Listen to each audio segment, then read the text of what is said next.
भक्त पीपा जी के चरित्र के बारे में जानते हैं। भाग 2।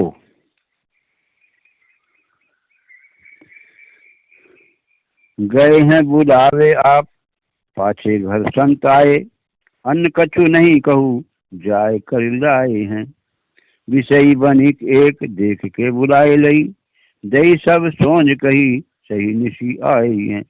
भोजन करत मान, पीपाजू पधारे, पूछी बारे तन प्राण, जब कही के सुनाइए। करके सिंगार सीता, चली झुक में आयो, कांधे पे चढ़ायो बपू बनिया रिझाइए। एक बार श्री पीपा जी राजा सूर्य सेनमल के यहाँ एक झगड़े का, यानी एक ही स्त्री को दो पुरुष अपनी अपनी स्त्री बताते थे। एक पुरुष रूपधारी प्रेत को बोतल में बंद कर सच्चे व्यक्ति को श्री पीपा जी ने पत्नी सौंप दी। यह फैसला करने के लिए गए थे। आपके चले जाने के बाद कुटी पर कुछ संत जन पधारे। संयोगवश उस दिन कुटी में अन्न धन कुछ भी नहीं था। संत सेवा के लिए कहीं जाकर कुछ ले आऊं, ऐसा विचार कर श्री सीता सहचरी जी बाजार को गई। वहां इन्हें देखकर एक दुराचारी बनिए ने बुलाकर पूछा, आपने सामान की आवश्यकता बताई। तब उसने सब सीधा सामान देकर कहा कि आप रात को मेरे पास अवश्य आइए। सब सामग्री लेकर आप कुटी पर आई। रसोई हुई और भोग लगाकर सब महात्मा लोगों को भोजन कराया। उसी समय श्री पीपा जी पधारे। उन्होंने पूछा, वही सामान कहाँ से आया? तो श्री सीता सहचरी ने सब बात बता दी। यह सुनकर श्री पीपा जी ने उसकी संत सेवा निष्ठा पर अपना शरीर और प्राणों को न्यौछावर कर दिया। सायकाल को श्रृंगार करके सीता सहचरी बनिए के पास जब जाने को तैयार हुई तो उसी समय पानी बरसने लगा। कीचड़ हो गया, कैसे जाएं? तब श्री पीपा जी ने उन्हें कंधों पर चढ़ा दिया और उस बनिए को प्रसन्न करने के लिए चले। हाथ पे उतारी गई, द्वार आप बैठ रहे, चहे सूखे पग, माता कैसे कर आई हो। स्वामी जूली वाय लायो, कहाँ है निहारी जाए, आय पाए परियो डरियो राको, ठुकदाई हो। मानो जिनी संक, काज कीजिए निशंक, धन दियो बिन अंक, जापे लरे मरे भाई हो। भरियो आज भार, चाहे झसो भूमि फार, द्रग वहे नींदा निर्धार, देख दई दीक्षा पाई हो। श्री पीपा जी ने सीता सहचरी को ले जाकर बनिए के द्वार पर उतार दिया। वे भीतर चली गईं। आप बाहर द्वार पर बैठ गए। इनके दर्शन चिंतन से एवं अन्य के संत भगवंत की सेवा में लगने से उसकी बुद्धि शुद्ध हो चुकी थी। अतः मुख पर दृष्टि ने पड़कर उस बनिए की दृष्टि इनके चरणों पर पड़ी। इनके सूखे श्री चरणों को देखकर उसने पूछा, माता जी आप यहाँ तक कैसे आई हैं? इन्होंने उत्तर दिया कि स्वयं श्री स्वामी जी अपने कंधे पर बिठा कर लाए। फिर उसने पूछा, ये कहाँ हैं? आपने कहा, तुम जाकर देख लो, वे बाहर ही होंगे।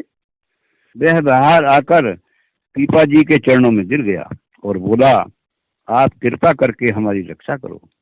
आप तो जीव मात्र को सुख देने वाले संत हैं।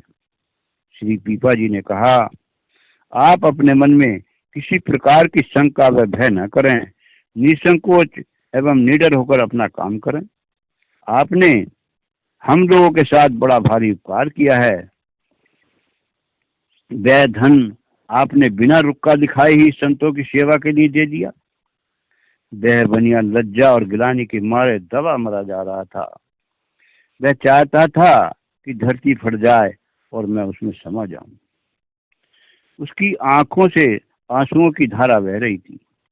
श्री पीपा जी ने उसे इस प्रकार दुखी देखा तो उन्हें बड़ी दया आई और उसे दीक्षा दी। चलत चलत बात नृपति सिरवन परी, भरी सभा विप्र, कहो बड़ी विपरीत है। भूप मन आई, यह निपट घटाई, होत भक्ति सरसाई, नहीं जाने घटी प्रीत है। चले पीपा बोध देन, द्वार ही ते सुध दई, दई सुन कही आवो, करो सेवा रीत है। बड़ो मूल राजा मोजा, घाटे बैठो मोज की पर, सुन दौर आए रहे, ठोड़ कौन नीत है। श्री पीपा जी के साथ श्री सहचरी को कंधे पर चढ़ाकर बनिए के यहाँ पहुंचाने की बात चलते चलते राजा सूर्य सेनमल के कानों में पड़ी। राजा की भरी सभा में भक्ति विमुख ब्राह्मणों ने श्री पीपा जी की निंदा करते हुए कहा तो उनका यह आचरण धर्मशास्त्र के बिल्कुल विरुद्ध है। राजा के मन में भी यही आया कि वस्तुतः इससे प्रतिष्ठा में हानि हुई और यह अनुचित कार्य है। वस्तुतः अब तक भक्ति का रहस्य राजा के समझ में नहीं आया था। उसका हृदय विशुद्ध भक्ति के रस से सरस था, इसलिए गुरुदेव के श्री चरणों में भी उसकी प्रीति घट गई। यह जानकर समर्थ श्री पीपा जी उसे समझाने एवं उसके हृदय में भक्ति सुस्थिर करने चले। राजद्वार पर पहुंचकर द्वारपालों के द्वारा आपने आवागमन की सूचना भेजी। भीतर से राजा ने कहला भेजा इस समय पूजा कर रहे हैं, कुछ देर बाद आवेंगे। यह सुनकर पीपा जी ने कहा राजा बड़ा मूर्ख है, मोची के घर पर बैठकर जूते काट रहा है और कहता है कि मैं सेवा पूजा कर रहा हूँ। राजा ने द्वारपालों के मुख से जब यह बात सुनी तो दौड़ कर आया और चरणों में गिर पड़ा। हुती घर बांझ, बांझी रानी एक रूपवती, मांगी वही लिया वो वेग, चलियो सोच भारी है। डगमग पांव धरे, पीपा सिंह रूप करे, ठाड़ो देख डरे, इत आवे आप ख्वारी है। जाए तो बिलाए गयो, यो ढिग सुत नयो, नयो भूमि पर कला, जानी न हित का हरी है। प्रगट्यो स्वरूप निज, चीज के प्रसंग कहियो, कहाँ वह रंग शिष्य, भयो लाज टारी है। उस राजा के महल में एक अत्यंत रूपवती परंतु बंधिया रानी थी। उसमें राजा की विशेष आसक्ति जानकर श्री पीपा जी ने कहा तुम शीघ्र उस रानी को मेरे पास ले आओ। राजा महल की ओर चला, परंतु उसे बड़ा शौक और संकोच हो रहा था कि मैं रानी को कैसे लाऊं। चलते समय उसके पैर डगमगा रहे थे। रनिवास में घुसते ही उसे भयंकर सिंह दिखाई पड़ा। उसे देखकर राजा डर गया और वहीं खड़ा हो गया। पीछे लौटने में बुराई और आगे जाने का साहस नहीं। फिर वह सिंह गायब हो गया। राजा किसी प्रकार रानी के पास पहुंचा तो उसके पास अभी का जन्मा हुआ एक बालक दिखाई पड़ा। अब राजा की समझ में आया गुरुदेव भगवान में कितनी सामर्थ्य है। वहीं पृथ्वी पर साष्टांग दंडवत प्रणाम करके राजा ने स्तुति की कि हे प्रभु, हम आपकी माया को नहीं जान सकते। आपके सिंह एवं शिशु दोनों ही रूप बंधनीय हैं। राजा की प्रार्थना से प्रसन्न होकर निज स्वरूप से श्री पीपा जी वहां प्रकट हो गए और फटकारते हुए बोले कहो वह पहले वाला रंग कहाँ गया जब तुमने लोक लज्जा और मोह का त्याग करके सारा राज और रानियां मुझे अर्पण की थी और मेरे शिष्य हुए थे। कियो उपदेश जब हृदय में प्रवेश, कियो लियो वही पन आप आए निधाम हैं। बोलियो एक नाम साधु एक निशीति दिया, देहु कहीं भागो संग भागी सीता बाम है। प्रात भय चले ना ही देन की आज्ञा, प्रभु चलियो हारी आगे घर घर देखो ग्राम है। आयो वाही ठोर चलो माता पहुँचाए, आवो आए गए पाँव भाव भयो गयो काम है। अब जब राजा का अंतःकरण पवित्र हो गया तब श्री पीपा जी ने उसे अनन्य भक्ति का उपदेश दिया। वह राजा के हृदय में प्रविष्ट हो गया, अर्थात राजा ने सम्यक प्रकार से धारण कर लिया। उसने वही पहले वाला अपना प्रण, जिसे कि शिष्य होते समय अपनाया था, फिर से धारण किया। गुरु, संत और भगवंत को एक रूप मान लिया। श्री पीपा जी अपने आश्रम गागरोनगढ़ को लौट आए। एक साधु रूपधारी दुराचारी श्री पीपा जी के पास आकर बोला, क्या आप अपनी स्त्री को मुझे एक रात के लिए दे दो? आपने कहा, दे जाओ। उसने सीता सहचरी से कहा, आप मेरे संग दौड़ कर चलो। आज्ञा के अनुसार ये उसके साथ दौड़ती हुई चलने लगी, परंतु दौड़ते दौड़ते सारी रात बीत गई, फिर भी उसका घर नहीं आया। प्रातः काल हो गया। ये बैठ गई और बोली कि अब मैं आपके साथ एक पग भी नहीं चल सकती हूँ, क्योंकि मेरे स्वामी की यह आज्ञा थी कि इनके साथ एक रात रहना। सो वह रात बीत गई। उसने सोचा कि थक गई होगी, अतः पालकी या गाड़ी ले आऊं, उसमें बिठा कर ले चलूं। वह गांव में गया तो घर घर में सीता सहचरी के दर्शन हुए। तब उसकी आंखें खुल गईं। वहीं आकर बोला, माता जी चलो आपको स्वामी जी के पास पहुंचा दें। आश्रम में आकर वह श्री पीपा जी के और श्री सीता सहचरी के पैरों में गिर पड़ा। उसके मन से काम वासना दूर हो गई और वह संत भगवान की भक्ति में दृढ़ भाव हो गया। विषयी कुटिल चार, साधु भेष लियो धार, कीनी मनोहारी कही तियो निज दीजिए। करके सिंगार सीता कोठी माज बैठी जाए, चाहे मग आतुर हुए अजू जाहू लीजिए। गए जब द्वार उठ नारी सुफार को, भारे नहीं बानो जान आए अति कीजिए। आपनो विचार हियो कियो भोग भावना को, मान साच भय शिष्य प्रभु मत दीजिए।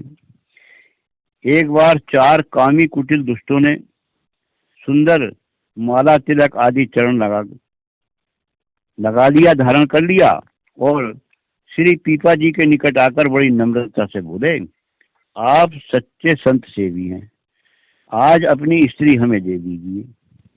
आप बोले, यह तो सर्वस्व आपका है, बिना मांगे ही ले जा सकते हैं। श्री स्वामी जी की आज्ञा अनुसार सीता सहचरी श्रृंगार करके बैठ गई। श्री पीपा जी ने उन्हें काम भाव से व्याकुल होकर प्रतीक्षा करते देखा तो कहा, आप लोग कोठे पे जाइए। वैसे ही ये लोग कोठे के द्वार पर गए तो वैसे ही सिंगनी इन सबके ऊपर उन्हें फाड़ डालने के लिए झपटी, परंतु उसने साधु भेष जानकर फड़ा नहीं। वे चारों भयभीत होकर भागे और श्री पीपा जी से नाराज होकर बोले, तुमने तो वहां हम लोगों को मरवाने के लिए सिंगनी बैठा रखी है, तुम साधु नहीं दुष्ट मालूम पड़ते हो। हंसकर आपने कहा, आप लोग अपने हृदय की कुसंगत भावनाओं को देखिए, अनधिकार भोग भावना ही सिंगनी है, वह तुम्हें छोड़ नहीं सकती। सद्भाव से पुनः जाकर देखिए। तो उन लोगों ने फिर जाकर देखा तो सीता सहचरी विराजमान है। वे सब चरणों में पड़ गए, रोने लगे और अपराध क्षमा कराने लगे, प्रार्थना करने लगे।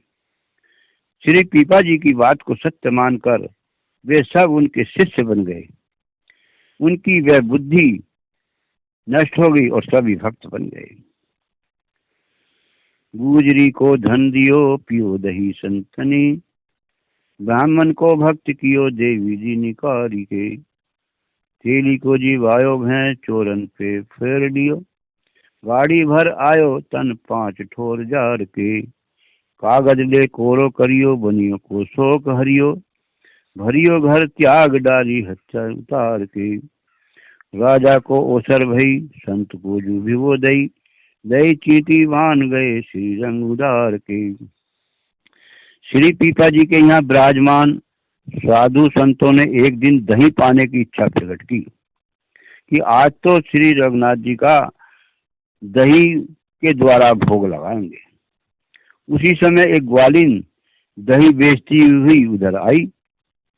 इससे यह जाना गया कि भगवान अपने भक्तों के मनोरथ पूर्ण करते हैं। श्री पीपा जी ने दही का मूल्य पूछा तो उस ग्वालिन ने 3 आना बताया, परंतु उस समय पीपा जी के पास एक भी पैसा नहीं था। उन्होंने उससे कहा कि तू दही दे दे, पैसे अभी नहीं है, आज जो भी कुछ भेंट में आ जाएगा वही तुझको मिल जाएगा, यदि कुछ ना आया तो तुम्हारी दही भेंट में समझ लीजिए।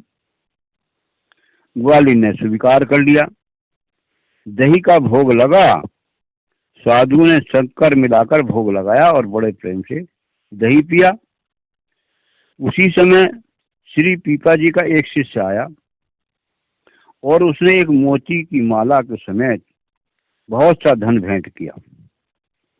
इन्होंने मोती माला और संपूर्ण धन ग्वालन को दे दिया। इससे यह प्रकट हुआ कि संत जैसा कहते हैं वैसा ही करते हैं।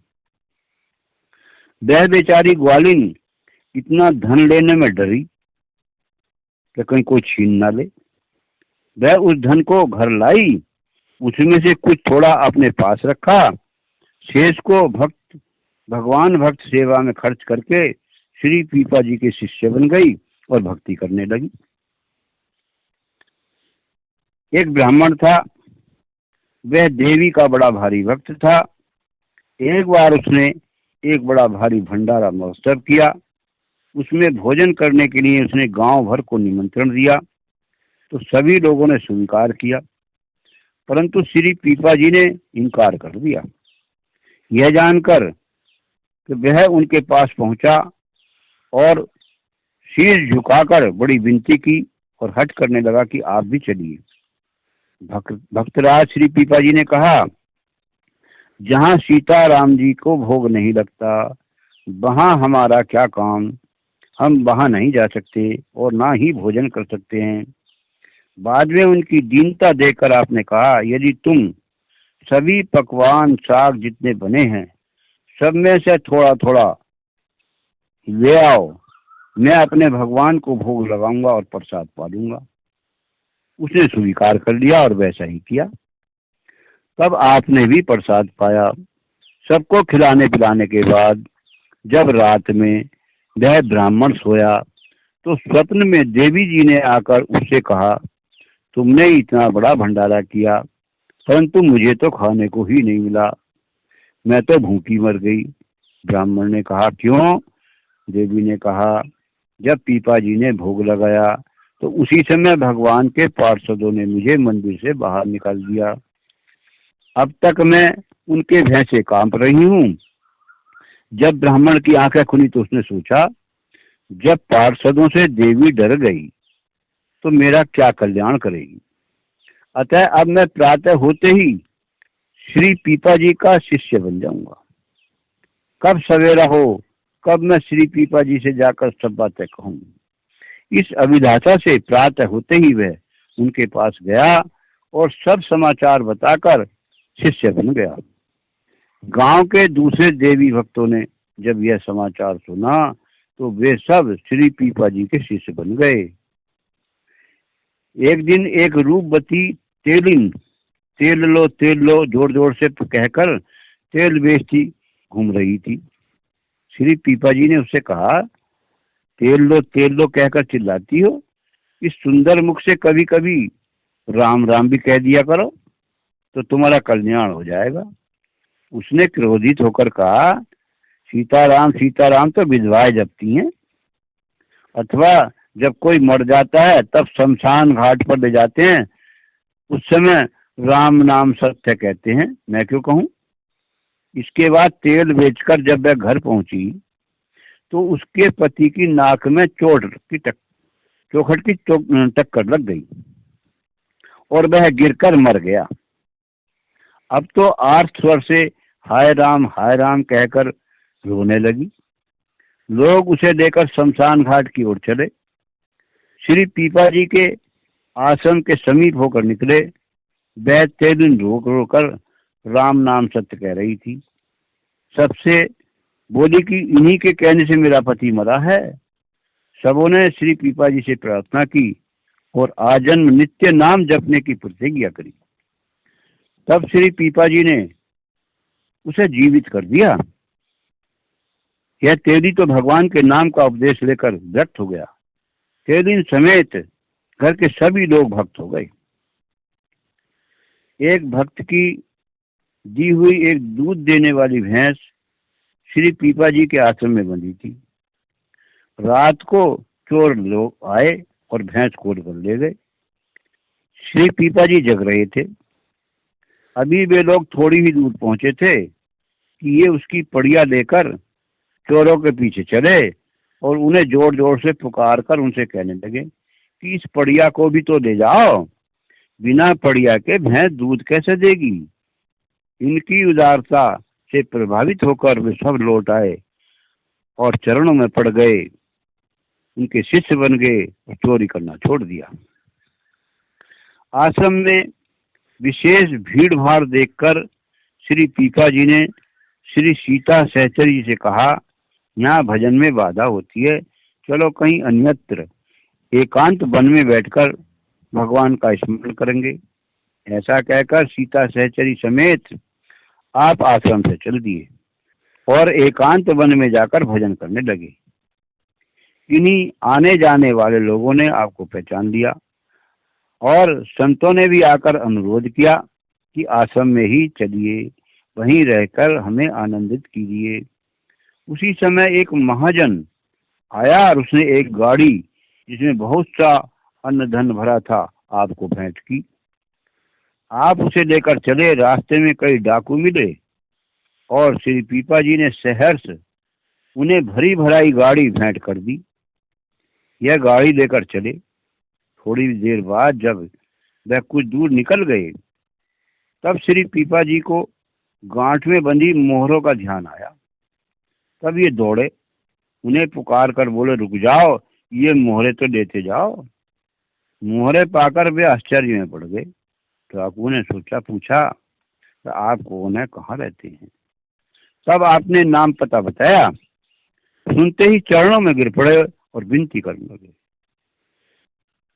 गाड़ी हाँकर आश्रम में ले आए, शिष्य बन गए, सन्मार्ग पर चलने लगे। इसी प्रकार आपने उनके जीवन का सुधार किया। एक दिन श्री पीपा जी के पास गांव से 5 संतों के निमंत्रण आए। उन्होंने विचारा थोड़ी थोड़ी देर के लिए सभी संतों के यहाँ चला जाऊंगा।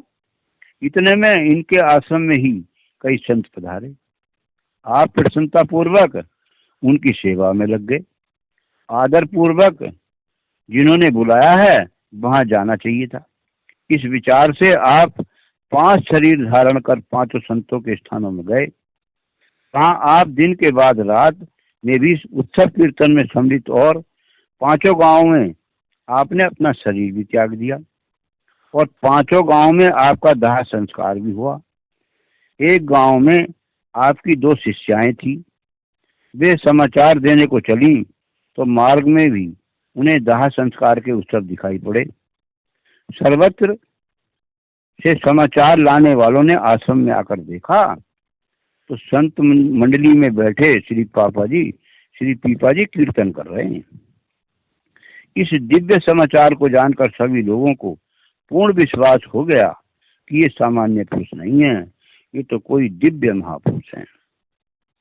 श्री पीपा जी के यहाँ एक बार एक संत मंडली आई। कई दिन श्री पीपा जी ने उनकी खूब सेवा की।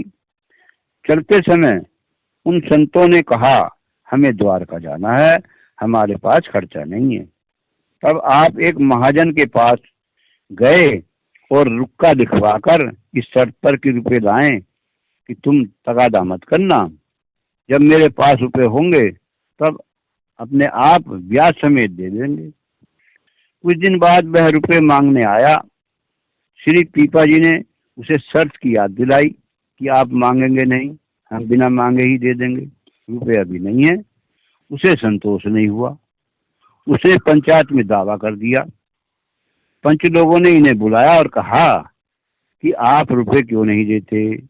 आपने कहा, सेठ जी वह कागज लावें जिसमें हिसाब लिखा है, हम रुपया देने को तैयार हैं। सेठ जी ने घर से लाकर जो कागज पंचों में पेश किया तो वह बिल्कुल कोरा था। पंचों ने सेठ को दंड दिया कि इसकी जाति से बहिष्कार करो, इसने संतों का अपमान किया है। श्री पीपा जी ने कहा, इसे दंड न दिया जाए, हमसे इससे हमने साधुओं को देने के निमित्त रुपए दिए थे, पर तय यह था कि ये मांगेंगे नहीं। इन्होंने रुपए मांगकर प्रतिज्ञा भंग कर दी, इसलिए भगवान की इच्छा से कागज कोरा हो गया।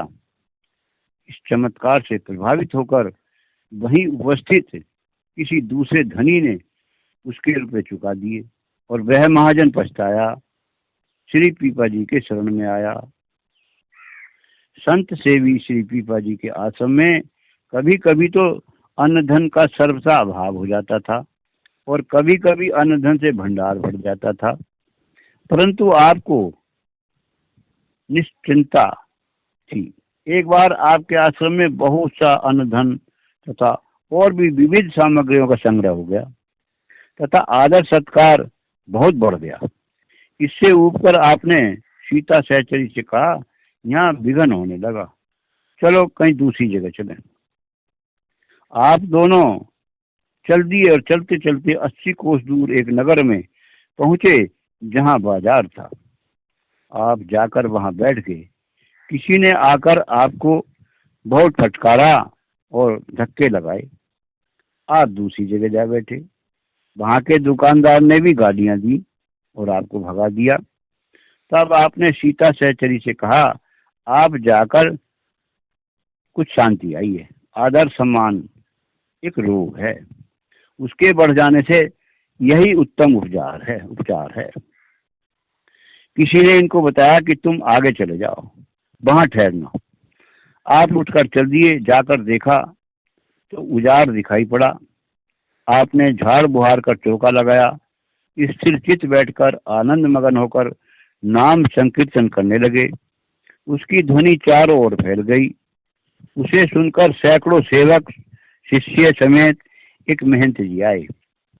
उनके आने से सत्संग कीर्तन का आनंद और अधिक बढ़ गया। वहीं पर एक ब्राह्मण रहता था, उसने भी सत्संग कीर्तन का आनंद लिया।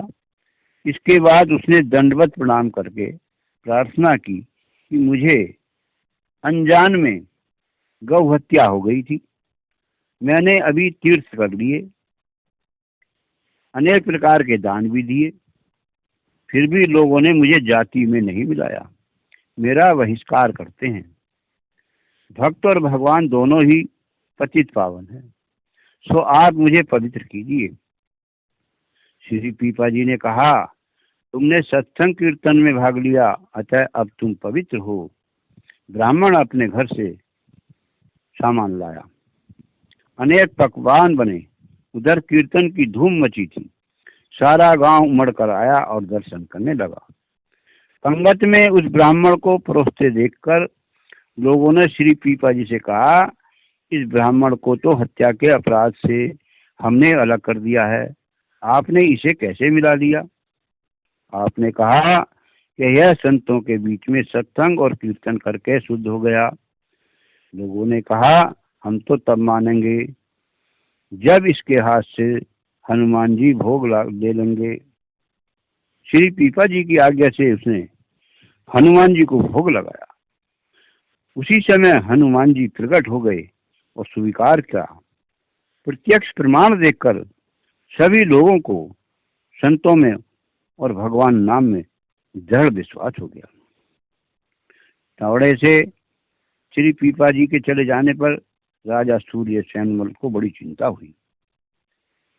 बिना दर्शन के बेचैन होकर उसने दूत भेजे।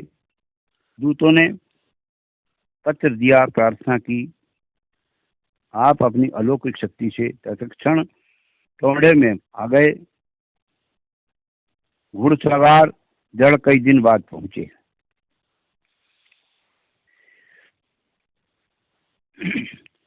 श्री रंग जी के यहाँ से विदा होकर श्री पीपा जी जब दौड़े को आ रहे थे तो मार्ग में इन्हें एक रोता बिलखता ब्राह्मण दिखाई पड़ा। दुख का कारण पूछने पर ब्राह्मण ने बताया कि मेरी बेटी ब्याह योग हो गई है, पास में पैसा ही नहीं है। यजमान के यहाँ गया था, वहां भी कुछ नहीं मिला। इसी चिंता से मैं व्याकुल हूँ। ब्राह्मण की बात सुनकर श्री पीपा जी को दया आ गई। तत्काल उनके पास जो कुछ था वह ब्राह्मण को देकर बोले कि यदि आप कुछ देर के लिए साधु भेष धारण कर सकें तो आपको और भी बहुत सा द्रव्य दिलवा सकता हूँ। ब्राह्मण देवता तैयार हो गए। श्री पीपा जी उन्हें आश्रम पर दिवा लाए।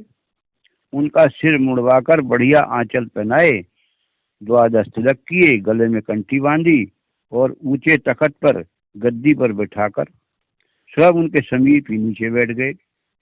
टोड़े के राजा सूरसेन जब इनका दर्शन करने आए तो ऊंचे तख्ते पर विराजमान नवीन महात्मा को देखकर पूछे कि यह कौन है। श्री पीपा जी ने कहा, ये मेरे काका गुरु हैं, तुम्हारे भाग्य हैं जो इनके दर्शन कर लिए। यह सुनकर राजा को बड़ी श्रद्धा हुई और उसने बहुत सा धन भेंट किया। जब राजा चला गया तो श्री पीपा जी ने पंडित से हाथ जोड़कर कहा, महाराज मुझे क्षमा करना, मैंने आपका मूड मुड़वाया, इसको फिर रख लेना। अब जाइए, खूब आनंद से बेटी का ब्याह करिए। वेश का प्रताप देखकर ब्राह्मण देवता प्रभावित हुए। उन्होंने पुनः उस वैष्णव वेश को दूर नहीं किया, उसको जगत से बैराग हो गया और आकर आनंद फानंद में बेटी का ब्याह करके सब कुछ उन्हें सौंप कर स्वयं पीपा जी के शिष्य हो गए। इस प्रकार वे अपने तो भव पार हुए, उन्होंने अपने अनेक पीढ़ियों को भी भव से पार कर दिया। एक दिन तोड़ने में एकादशी की रात्रि को जागरण हो रहा था। खूब संतों का समुदाय एकत्रित होकर भाव पूर्वक पदगान एवं नाम संकीर्तन में विभोर हो रहा था। इतने में ही श्री पीपा जी एकाएक उठकर हाथों को ऊपर उठाकर चलने लगे। इनका यह कौतुक किसी की समझ में नहीं आया। राजा सूर्यसेन ने बड़ी विनम्रता पूर्वक पूछा। तब आपने बताया कि श्री द्वारका जी में कीर्तन हो रहा था। मसाल की तनिक असावधानी से उसका हाथ ऊपर उठ गया और मसाल चंदोवे से जा लगी, अतः चंदोवे में आग लग गई। मैंने अत्यंत शीघ्रता पूर्वक उसे ही बुझाया है। यह सुनकर राजा को अत्यंत आश्चर्य हुआ। उसने वास्तविकता को पता लगाने के लिए तुरंत ही अपने एक खास आदमी को द्वारका भेजा। उसी समय आदमी ने जाकर देखा तो चंदोवे में थेकरी लग रही थी। पूछने पर सब लोगों ने कहा कि यदि पीपा जी नहीं होते तो आज न जाने कौन सा अनर्थ हो जाता। उन्होंने ही आग बुझाकर सबको बचाया है। आंखों से देखकर तथा लोगों के मुख से सुनकर राज कर्मचारी ने आकर राजा से सब वृत्तांत कहा। उस दिन से राजा की श्री पीपा जी में और अधिक श्रद्धा हो गई। भला संतों की अनंत महिमा को कौन जान सकता है। श्री पीपा जी सरोवर पर स्नान करने गए थे। उसी समय एक ब्राह्मण आकर रो रो कर कहने लगा कि मेरा एक बैल मर गया है, उसके बिना मेरी सारी खेती नष्ट हो रही है, अतः कृपा करके मेरे लिए एक बैल की व्यवस्था कर दीजिए। आप उसे समझा रहे थे कि मेरे पास बैल कहाँ है जो मैं आपको दूं, और इस समय संयोग से द्रव्य भी नहीं है जिसे मैं बैल खरीद कर दूं। ब्राह्मण गिड़गिड़ा रहा था। इतने में एक तेली का लड़का अपने बैल को जल पिलाने के लिए आया। श्री पीपा जी ने उसके हाथ से बैल लेकर ब्राह्मण को पकड़ा दिया। तेली का लड़का रोता हुआ घर जाकर अपने पिता से सब बात बताई। उसके पिता ने राजा सूर्यसेन के पास जाकर फरियाद किया। राजा ने कहा, तू उनके पास जाकर विनय कर, वे बड़े दयालु हैं, तुम्हारा सब दुख द्वंद दूर कर देंगे। जाकर श्री पीपा जी से कहा, महाराज आपने हमारा बैल ब्राह्मण को क्यों दे दिया। श्री पीपा जी ने उसे उपदेश देने लगे कि भैया दान पुण्य की बड़ी महिमा है, फिर उसमें भी ब्राह्मण को मैंने दिया है। ब्राह्मण का खाया व्यर्थ नहीं जाता, ब्राह्मण भगवान स्वरूप होते हैं, अतः तुम्हें इसके लिए सोच नहीं करना चाहिए। तेली ने झुंझलाकर कहा, आपको अगर दान करना था तो अपना बैल देते, पास नहीं था तो खरीद कर देते। भला दूसरे की वस्तु दान करने का क्या अधिकार है। पीपा जी तेली की बात सुनते रहे और हंसते रहे। परंतु जब बातें बढ़ने लगी तब आपने कहा, अरे यहाँ क्यों झगड़ रहे हो, पहले घर जाकर तो देखो, तुम्हारा बैल तो तुम्हारे घर पर बंधा है, व्यर्थ में हमसे तकरार कर रहे हो। तेली ने घर जाकर देखा तो सचमुच उसका बैल उसके घर खूंटे से बंधा था। जब तेली की आंखें खुली, श्री पीपा जी की प्रत्यक्ष महिमा देखकर उसने आकर चरणों में पड़कर बारंबार क्षमा मांगी और शिष्य बन गया। कि परमात्मा की भक्ति करने से सब सुलभ हो जाता है, सारे मनोरथ भी पूर्ण होते हैं, भवसागर से पार भी होते हैं और बाद में मोक्ष मुक्ति भी मिलती है। इसलिए विचार करो और करो, आंखें खोलो, भगवान की भक्ति में लगो। सच्चाई।